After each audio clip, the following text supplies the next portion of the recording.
Here are 11 telltale signs that you need to get rid of the toxic BS salesperson that's either already on your team or you are thinking about hiring. I have been duped, deceived, sold, and left with an absolute mess to clean up after when I've made the mistakes of hiring bad salespeople. You know the drill. You've probably been there, or maybe you're there right now. The impact on your culture, the impact on your customers, and the lost sleepless nights thinking back saying, I wish I did that sooner. So I hope that this video helps you protect your culture and sniff out the BS before you make your next hire, and maybe even purge someone on your team that you need to get rid of right now. Hey, my name's Adam Bensman. Welcome or welcome back. And my new mission here on my channel is to help roofing companies and their salespeople adapt in these very fast-changing and unpredictable times that we're facing in the roofing industry. So thank you for being here. Now let's get started. Roofing sales is personal development in disguise, and the reward for growth is life-changing. I hope my content helps you create a richer life and bank account. Telltale sign number one is a lot of hubris. If you interview someone that says, I can sell anything or I could sell ice to an Eskimo, generally the people that have the most overt confidence about how good they are at sales, in my experience, suck the most. That means that they'll sit there and blab at someone, which leads me to telltale sign number two. Telltale sign number two are the people that talk a whole lot more than they listen. They are terrible at asking questions. So if you're sitting down in an interview, and by the way, I met someone, I was at a friend's bachelor party. This was about a year or so ago. And I remember talking to a gentleman that was there, and he asked what I did for a living. I told him, he's like, oh man, I could do anything. I could sell anything. And he just sat there and talked about how good he was at sales and how he could sell ice to an Eskimo. And I could sniff right through it. I'm like, this dude doesn't know sales. He just thinks he can smooth talk and be suave and get through anything, but it's not the case. So if you're in the interview and people just sit there and sell themselves constantly without asking questions, you'll know right out of the gate, they're not a strong salesperson. Because a strong salesperson would ask about your company, the problems you have, how salespeople like it, what your turnover is like, why you're the best company for them to work for, and they're going to ask good questions. And that is indicative of how they think as a salesperson. Telltale sign number three, job hoppers. You've probably seen it. We see this discussion happening a lot. These are the salespeople that went from one company to the next, and they haven't been in one place for a year. And those job hoppers generally have this, there can be a few things that are going on in their history, one of which is just like the grass is greener, right? And those folks, they don't stick around because they're not successful. People that are successful want to stay put unless they're with the wrong company. But seeing that trend, especially if they came from outside roofing and they're here for a little bit and here for a little bit and here for a little bit, they're likely going to just continually search for the grass is greener. So avoid job hoppers. Number four telltale sign is entitlement. There is a lot of entitlement amongst salespeople, and especially in roofing sales. They come in various forms, and one of those forms is the people that call the shots. We used to joke when I was leading a sales team. My sales team that I ran at its peak was 30 salespeople, and we used to joke saying, hey, they want us to wipe their butts with golden toilet paper. So if that saying lands true to you, you know what I mean by the entitlement. And often these times, try to call the shots and direct the company. And I've seen a lot of roofing companies ask questions in our community. Well, not a lot, a handful. And they're like, hey, I have this opportunity to hire this great salesperson from another company, but they want X, Y, and Z. And it's entitlement. Or they say, hey, the guy or gal that's working for you starts coming like, I think the company should be run this way. So be very careful on people that come across with entitlement and high demands and feel like they should be calling the shots for the company and taking the reins from you. Number five telltale sign is demanding unrealistic compensation. This comes in two forms. One, they want the highest commission and they're cross-shopping you. They're like, oh, well, I sold for this guy and he's willing to pay me X. Will you pay me more? And all they're doing is trying to negotiate the best deal. And it shows the level of self-serving, again, back to entitlement. And I see it a lot. And sadly, when it gets really bad is where you'll have this guy come in with his chest puffed out. I'm the greatest salesperson in the world. I'm going to do amazing things for you. Listen, I want 50% commission and I want 25% of the company or 25% of the revenue or vested ownership or whatever. So if you ever get people that have these unrealistic compensation demands and they're doing this, what you know is they're going to negotiate higher with you and they're going to go to the other company and negotiate higher, and they're just going to play it back and forth. And these folks often turn out into job hoppers as well. There's a lot of intersection among these things. And be very, very, very wary of the people that come in and ask for ownership or equity of your company. That's insane. Telltale sign number 6, a common one, blame shifting all past employers. When you talk to someone who's hopped jobs or they're unhappy, there seems to be this trend of blame shifting. It's like, oh, everything fell apart. I was great, but because of the company, they couldn't produce what I sold. Or blame shifting, everything was great, but my boss or the sales manager was toxic and blah, blah, blah.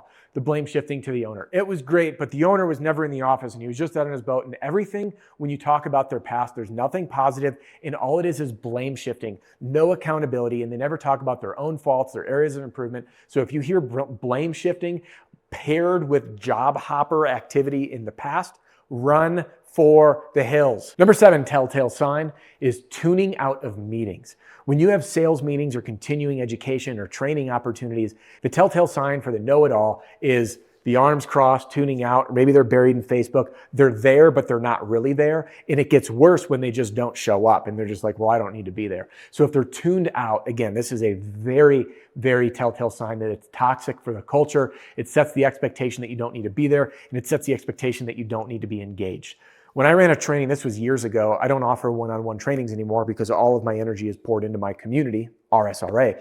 I ran a training in Minnesota. There was, Minneapolis area specifically, there's 2 sales reps in the room that were earning over $500,000 a piece. And I was blown away that they were the most engaged of anyone in the room. No pad was out. They were the first to volunteer for role play, and they were even sharing their secrets to help each other out. So it's the opposite of the toxic BS salesperson. Those that are toxic and BS will find any excuse to not be involved because they know it all and don't need that. Number 8 telltale sign, the lone wolf syndrome. These are the people that refuse to follow a system or process. They think that their process is better, or they set unrealistic expectations with homeowners because they're willing to say whatever to get the deal, thinking that the company will clean it up. I've had this happen, sadly, a lot, where the salesperson refused to follow the process. Let's say they didn't do a walkthrough with the homeowner to do the walkthrough inspection first, or the pre-inspection checklist, or the post-inspection checklist. And then that's when all of a sudden they leave and you're like, oh my gosh, this can of worms exploded. It seems to be like you find out about it after they leave. So if you have people that are just refusing to follow the process, think they have a better way, and the lone wolf syndrome, it is a sign of a toxic BS salesperson. But I have to insert one disclaimer here. Sadly, sometimes the top producers in the company, they have this syndrome and they are very unorganized. They need to be reeled in. And it's up to you at that point. And I've watched people do this, other company owners, where they'll literally get the top producer and assistant. If they're doing $2, $3, $4 million a year, get them some help to clean up that disorganization. So if that's like a siloed only one category, maybe that's something that can be worked on through training or finding a way to support the lone wolf salesperson. But if it's in combination with more of these things, you got to cut ties. Number 9, they want a flexible schedule.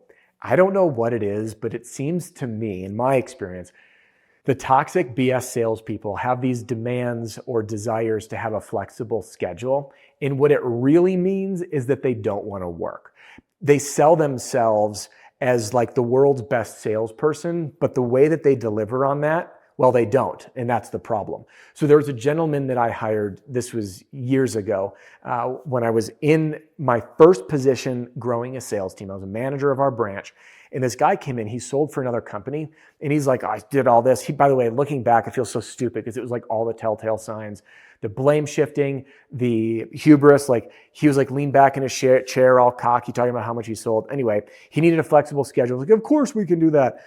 So I hired him, and he was never out knocking doors. He'd run appointments when he had them, but he was never out knocking doors. He ended up literally earning like 20 grand a year that year, and we let him go. So my point is, if they say that they need a flexible schedule or want a flexible schedule, it usually is indicative that they just want to not work. And my favorite two for last, let's hit number 10. And that is they don't want to be micromanaged. Micromanaged. I love when they use this language. I don't want to be micromanaged. And usually when someone says that they don't want to be micromanaged, what it really means is I don't want to have accountability.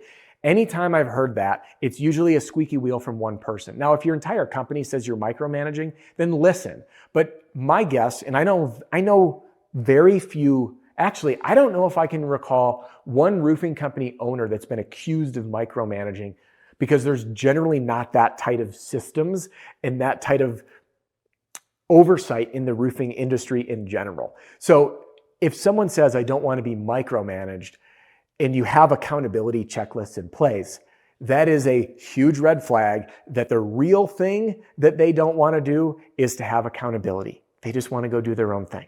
They want to slip under the radar, work when they want to work, have the flexible schedule, and do what they want to do.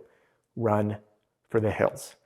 And this leads me to number 11, which is my favorite and probably the most common. Let me see if it is for you too. And that is their life is a soap opera. Holy smokes. The toxic BS salesperson, everything about their life, there's excuses. They're late because someone was sick. They're in a fight or getting divorced or dealing with some sort of drama with their partner. Their car has problems and is breaking down. Their friends, blah, blah, blah, blah, blah. It's always drama. It's this vortex of just like a toxic life that impacts their sales, and it needs to be at the forefront of their excuses and why things aren't going right and why they deserve special consideration and treatment and a draw and all this stuff. So if you have someone whose entire life is a soap opera and a drama, you gotta just cut ties with them because it only gets worse. So those are the top 11 telltale signs that you need to cut ties or not hire the toxic and BS salesperson. I want to hear from you. Which ones did I miss? Because I put together this list and I know that I probably could have had more, but these are the ones that are just like, yep, that's the person not to hire. So drop a comment and share it with me. Thank you for being here with me. I really do appreciate you spending your time here, and I want to continually add value to your life and your business. So one way I can do that is to get you inside my free training center. It's the #1 sales training and owner resource library out there for our industry. Click the link in the description, hop in, share it with your team, and I'll be seeing you in the next video.